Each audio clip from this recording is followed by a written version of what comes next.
Bienvenidos al podcast Ecos de la Oftalmología, un podcast especializado en la actualidad y temas de interés sobre salud visual, en la voz de especialistas, quienes compartirán con nosotros sus experiencias y su pasión por la oftalmología. ¡Comenzamos! Hola, bienvenidos a otro episodio más de Ecos de la Oftalmología, en donde la doctora Alejandra Sánchez nos contará algún tema de interés alrededor de la oftalmología. El día de hoy tenemos Más allá de la vista, Braille. Bienvenida, Alejandra. Gracias, Oscar. Así es, y bienvenidos a todos ustedes. Qué bueno que nos acompañan para conocer un poco más sobre la vida y los detalles interesantes de este personaje que ha aportado tanto para las personas con alguna discapacidad visual. Oye, ¿cómo se te ocurrió que habláramos de Braille el día de hoy?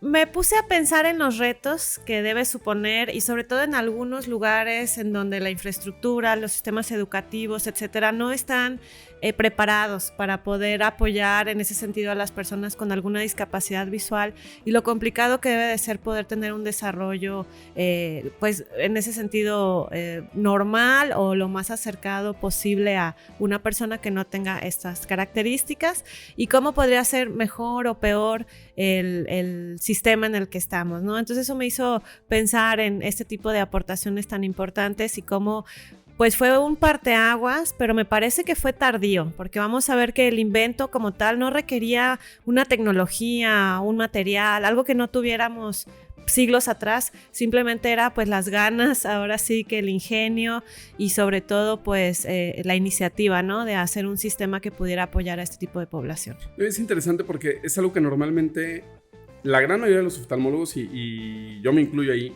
de repente queremos evitar pensar, ¿no? Que es realmente cuando empiezas a perder la guerra, digamos, con la ceguera, ¿no? Y sabemos que hay muchos oftalmólogos que se encargan mucho de visión baja, pero la gran mayoría como que somos un poquito renuentes, ¿no? Y esto al final de cuentas va de la mano con los apoyos de visión baja y todo eso, porque es seguir dando calidad de vida y oportunidades a las personas y entender que la discapacidad visual no es el final de nuestro camino tampoco como oftalmólogos, ¿no? No es simplemente que ya no le pude preservar la visión 20, lo que sea funcional, ya, hasta aquí llegó mi camino y debo dejar que siga su camino solo el paciente, ¿no? Exactamente. Creo que es importante, sobre todo, tener en cuenta eso, ¿no? Que existen tantas personas que lograron y que siguen logrando grandes cosas a pesar de estos retos y que, como dices, no debemos de simplemente decir hasta aquí llegó mi intervención, sino de la manera posible apoyar este tipo de situaciones. Y como bien mencionas, hay un nicho muy particular de oftalmólogos que afortunadamente se dedican a este tipo de pacientes en particular. Y pues bueno, hay que aprender también de ellos, me parece. Y cuéntanos un poquito más de Braille. A ver, sabemos que al final de cuentas es el inventor del sistema, pero pues no sabemos mucho, o por lo menos yo no sé mucho de su historia. Decías que apareció tardíamente el sistema. ¿Qué tan tardío fue y antes qué había para las personas que tenían una discapacidad visual intentar leer o escribir? ¿Podían, no podían?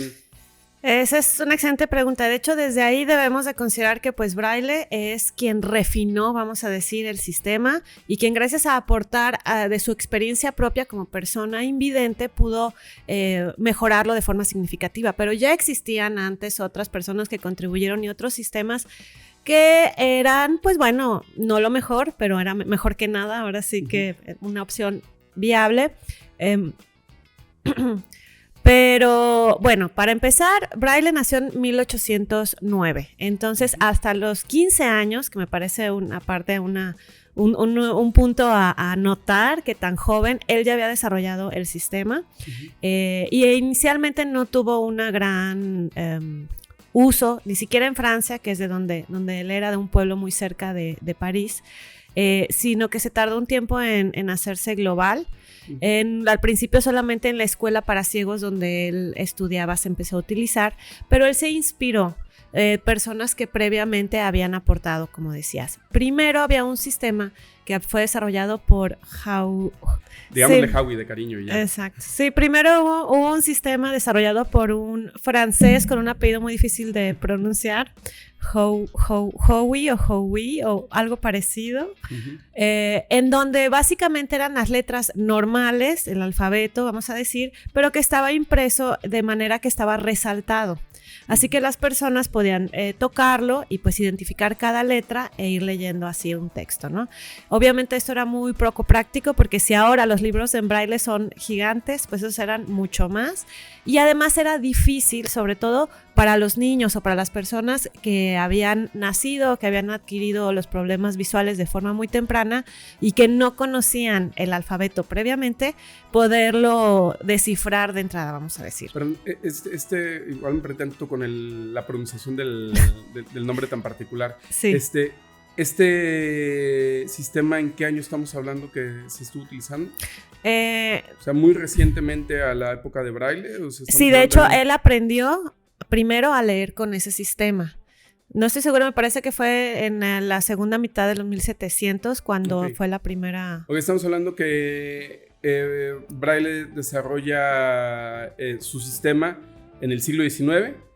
Y en el siglo XVIII existía un predecesor en el que se basa. Así es. ¿Y antes de eso había algún otro sistema? ¿O? Que sea conocido, no. O sea, se teoriza que, por ejemplo, pues las primeras formas de escritura, que eran a lo mejor en piedra, que había cierto relieve, podía haber sido utilizado por algunas personas. Y también algunas técnicas en donde el papel se humedecía y luego se marcaba, vamos a decir, las letras, pero eso era pues muy poco práctico porque no duraba adecuadamente, no se marcaba bien. Y eso más que la finalidad de que lo leyera una persona con discapacidad visual era más bien que no existía la tinta, ¿no? O sea, sí, por eso lo intentaban imprimir así, ¿no? Exactamente, o sea, la necesidad de la comunidad invidente nunca fue una prioridad. Nunca. Hasta Braille. Antes de Braille. Bueno, pero me refiero de forma más...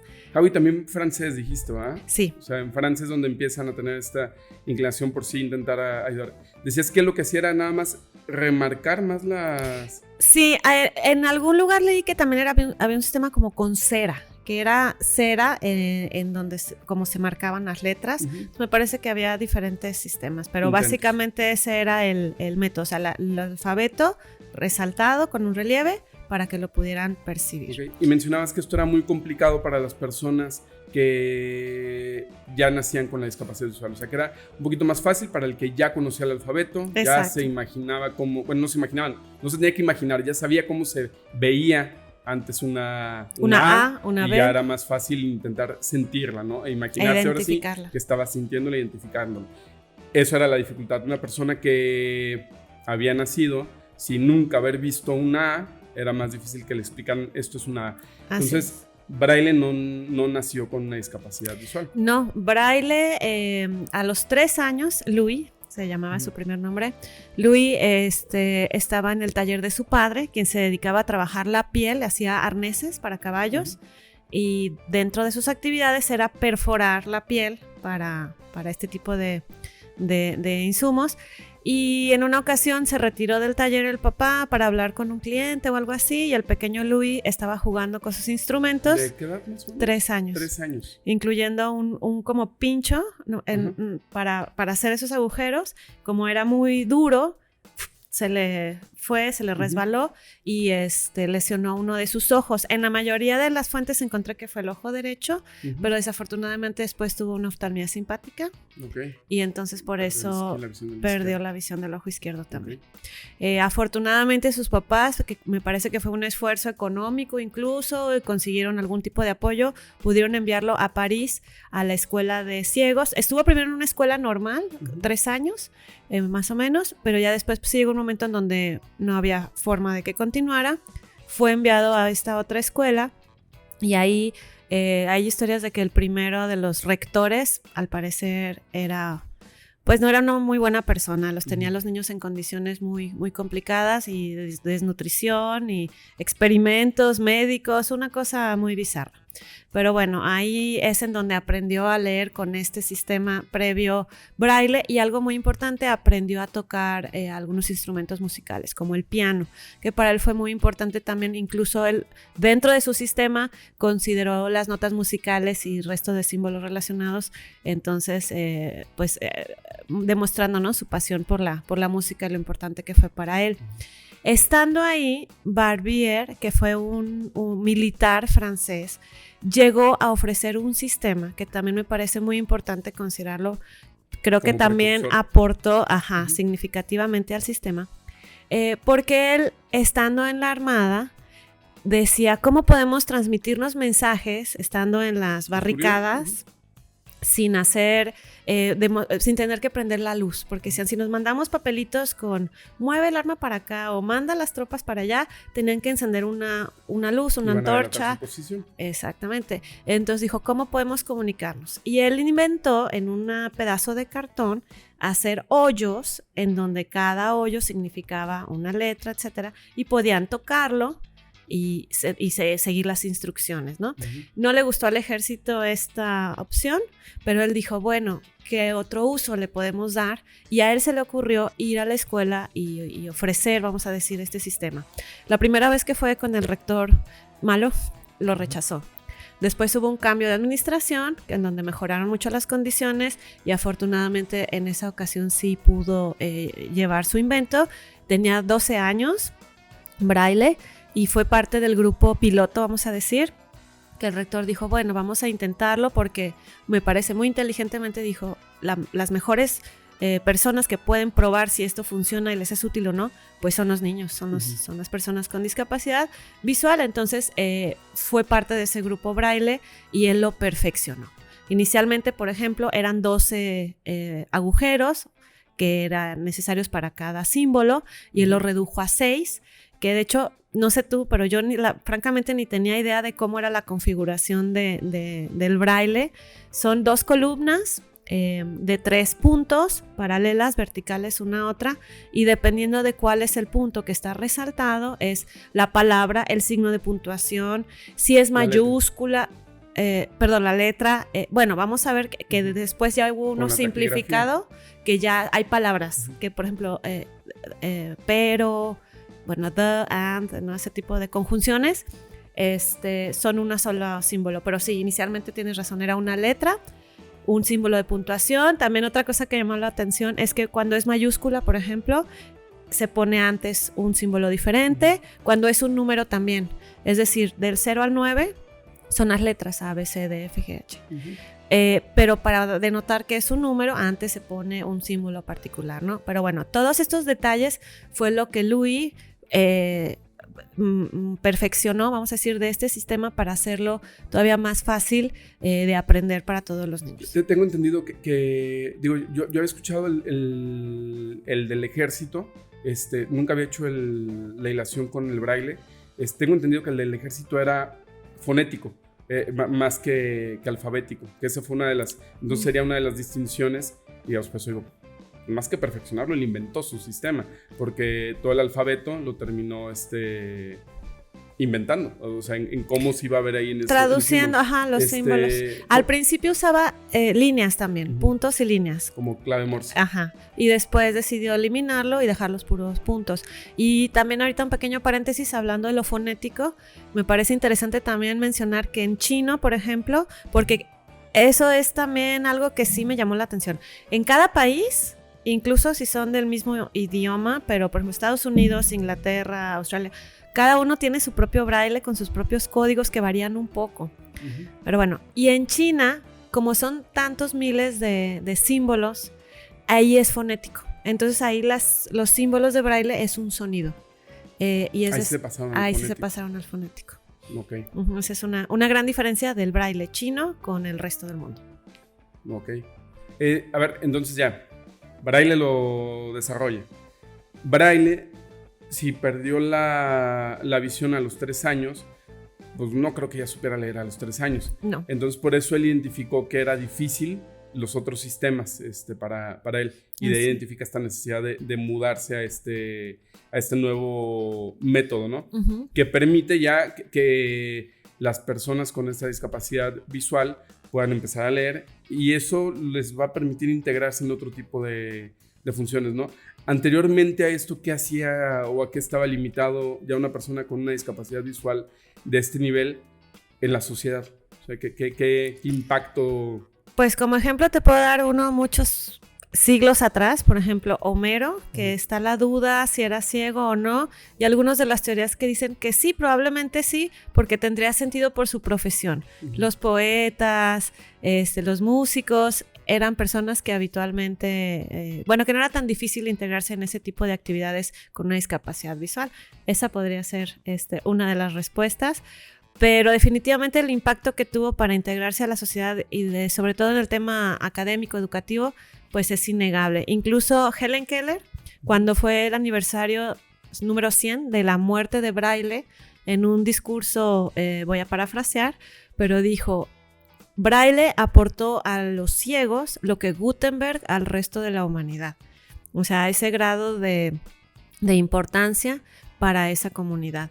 Y también mencionar que ahora pues nos parece muy sencillo estar conectados y hacer comunidad, por así decir, con personas del otro lado del mundo, pero por muchos siglos las personas invidentes tenían que depender solamente de su círculo más cercano y no había tanta facilidad para tener este tipo de comunidades y por lo mismo buscar maneras de mejorar su calidad de vida y encontrar formas innovadoras, vamos a decir. Hasta 1760 y tantos, me parece, fue que se fundó la primera escuela de ciegos.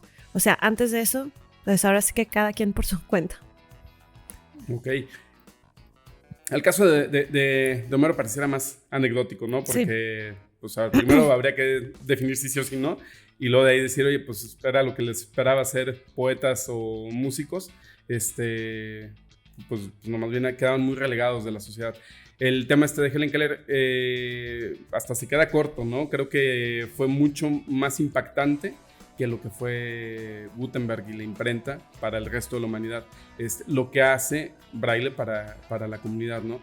Porque realmente creo yo que sí es más bien ya al integrarlos, porque también la otra cuestión es, tengo entendido que el Braille es lo que marca el parteaguas también, no solamente entre, o sea, ya había sistemas para que las personas con discapacidad visual leyeran, sistemas mejorables, perfectibles, que fue pasando, pero era difícil que ellos escribieran. Y en Braille fue ese parteaguas, ¿no? Permitía ya que las personas pudieran escribir, ¿no? Lo cual ya le da como otro punto a favor de Braille. ¿Y cuánto tiempo se tardó? O sea, a ver, ya él lo desarrolla, lo presenta con el rector Buena Onda, porque ya estaba el rector Buena Onda. Sí. ¿Él se lo acepta? Sí, pero primero quedó, como te digo, algunos años solamente dentro de la escuela y se tardó en diseminarse, vamos a decirlo. Sobre todo pues porque sí era caro producir los libros, porque eran bultosos, no era algo que fuera tan práctico andar cargando, y también por eso se cambió, vamos a decir, o sea, hizo una nueva versión que es el Braille, la versión 2, vamos a decir, modificado, en donde ya algunas palabras se acortan, y eso es con la finalidad ¿Cuándo pasó esto? ¿Esto le tocó también hacerlo a Braille? No, ya fue posterior, desconozco la fecha exacta. Pero sí, actualmente escuché por ahí o leí que un libro de Harry Potter, no me acuerdo cuál de todos, pero que sabemos que son un poquito extensos. En Braille son 14 tomos. Sí, más o menos, yo la impresión que tenía o el conocimiento era siempre comparado con la Biblia, El Señor de los Anillos, algo así, que también son tomos bastante gorditos, y era como que por un tomo de esos, para el Braille eran 12, ¿no? Exacto. Y tengo entendido que incluso ya ahorita, ¿no? Incluso ahora. Con el sistema, digamos, con esta versión 2.0. Entonces imagínate antes de... Todavía peor. De que 26 tomos. ¿Cuánto en porcentaje, como cuánto logró disminuirlo? Desconozco el porcentaje exacto, pero se supone que sí es una diferencia significativa. Lo que ahora sí hay es una discusión dentro del mundo del Braille, es ¿qué es mejor? Empezar con el Braille original, o empezar con el acortado, solamente uno, solamente el otro, o incluso también pues algunas, pues no críticas, pero pues hay controversia gracias a que ahora la tecnología permite tener muchos otros medios de accesibilidad a la información, y más que pues ahora con los electrónicos no es como que podemos tocar las pantallas. Existen teclados especiales en donde electrónicamente se van presentando, levantándose, vamos a decir, los diferentes puntos para poder leer, y luego automáticamente se va como reseteando, como refrescando, vamos a decir, para que puedan irlo leyendo. Pero pues actualmente con los audiolibros, con la opción de leer, exacto. Pero hay incluso algunas personas de la comunidad de invidentes que no están de acuerdo, porque piensan que de alguna forma hace un poco más flojos, vamos a decir, a las personas que están aprendiendo, y que consideran que la gramática, que el sentido completo de un texto y demás tiene más valor si se lee y se escribe, si se lee sobre todo, que si se escucha. ¿Tú qué opinas de eso? A ver, yo creo que eso ya no va tanto ligado solamente a la comunidad de invidentes. De invidentes. Creo que ese sería un tema que cualquiera podría discutir, ¿no? ¿Qué pierdes al momento de estar leyendo algo, nada más estarlo escuchando, ¿no? Yo la verdad no tomo partido ahí para ningún lado. Creo que las dos tienen su ¿cómo se dice? Su utilidad. Pero no creo que se va a sustituir tampoco. O sea, sería como decir, oye, ya existen los audiolibros, oye, ya todo te lo puedes leer, ya le puedes decir a cualquier aplicación, léeme el documento completo y te lo leen, ¿no? Exacto. Entonces dirías, ¿ya para qué le enseñas a leer a los niños? Pues no tiene sentido. Entonces también me imagino que es ese mismo sentimiento es un sistema que no se debe de perder, ¿no? Y sobre todo, digamos, por esta cuestión de autonomía que te deja, ¿no? De que a lo mejor ya con un instrumento mucho más sencilno, mucho más, no voy a decir casero, pero mucho más sencillo, a un teclado, una computadora muy tecnológica, todos puedan escribir algo, ¿no? O sea, tú necesitas un lápiz y un pedazo de papel para escribir las ideas que quieras, y a veces lo seguimos usando. O sea, mucha gente, por lo más que tengamos N cantidad de curiosidades, traemos una libretita y una pluma para escribir algo, ¿no? Sí. Y lo seguimos haciendo. Entonces, definitivamente. yo creo que sí es algo que no debe de terminar sustituyendo. Pero sí, ¿cómo incluyó a la comunidad? O sea, es innegable.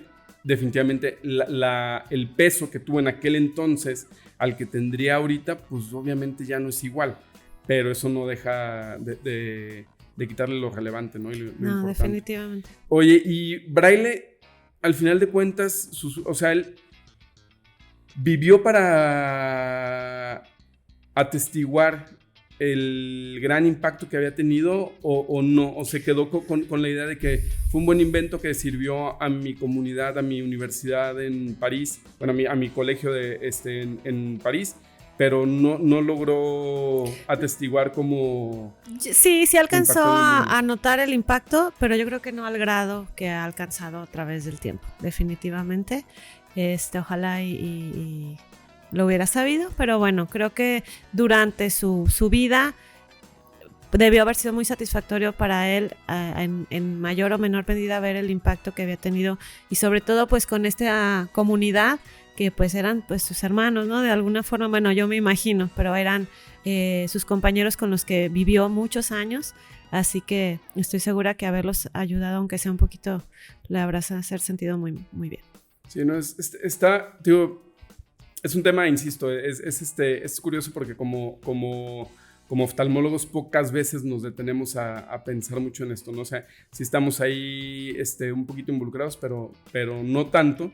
Y es curioso porque volvemos a este tema que recurrentemente le hemos tocado, que es el de la empatía, ¿no? Otra vez, no tiene que ser algo que te esté pasando completamente para que puedas empatizar con la persona y decir, oye, ¿cómo te ayudo, no? Y que hoy en día, con todos esos sistemas que platicamos de todo lo que hay de tecnología para visión baja, pues gracias a Dios hay muchas compañías y muchas personas, muchos científicos que no necesariamente ellos tienen la discapacidad porque no podrían hacerlo, y están invirtiendo y están desarrollando para mejorar la calidad de vida de todas las personas que sufren una discapacidad visual, ¿no? Y que si nosotros mismos como oftalmólogos nos quedamos con simplemente con ese gusanito, esa idea de decir, oye, no se acaba aquí mi trabajo, ¿no? Y no es el final de la línea, el decir, ya, pues ya no veo, ya. bueno, pues ya hay que cuidar que el ojito ahí se mantenga, que no duela, ¿no? De repente, malamente lo escuchamos, malamente lo decimos, y pues ya su visión pues ya no fue buena, pero pues ya mire, que no duela, que no le moleste, ¿no?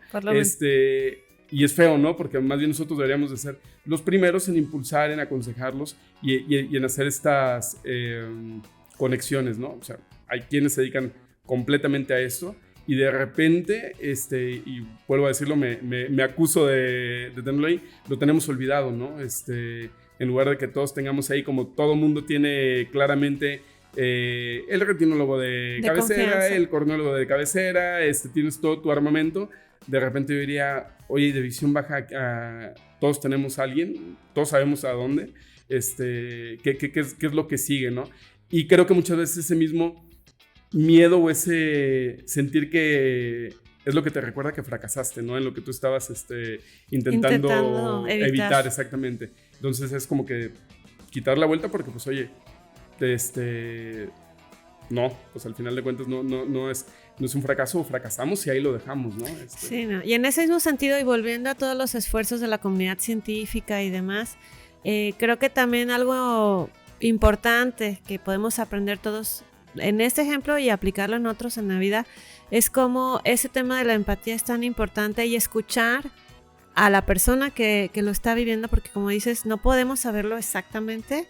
Y por más que queramos ayudar, muchas veces creo que detenernos un poquito y escuchar con detenimiento y pruébalo, intenta y qué opinas realmente de una experiencia de primera mano puede aportar mucho también a los avances que vengan. Súper. Pues Ale, muy interesante el tema, la historia de Braille. ¿Algo más que quieras agregar? ¿Algo que hayas ahí descubierto en tu investigación, en lo que estuviste revisando que no hayamos tocado y que creas que vale la pena compartir? ¿O? No, nada más hacer ese énfasis en cómo Braille cambió el mundo, sobre todo para las personas con discapacidad visual, y reconocer también que fue un trabajo en equipo. Como hemos dicho también en otros episodios, a mí me gusta mucho pensar cómo haya tomado el tiempo que haya tomado, requirió el esfuerzo, la tenacidad, la disposición de varias personas poder llegar a un resultado como este. Así que, pues bueno, hay que seguir avanzando. Pues muchas gracias, Ale. Y muchas gracias por habernos escuchado en este episodio de Ecos de la Oftalmología. Los esperamos en los próximos capítulos y pues no me queda nada más que agradecer su atención y la participación de la doctora Alejandra Sánchez. Gracias, Oscar, y gracias a todos ustedes. Los esperamos en el siguiente episodio.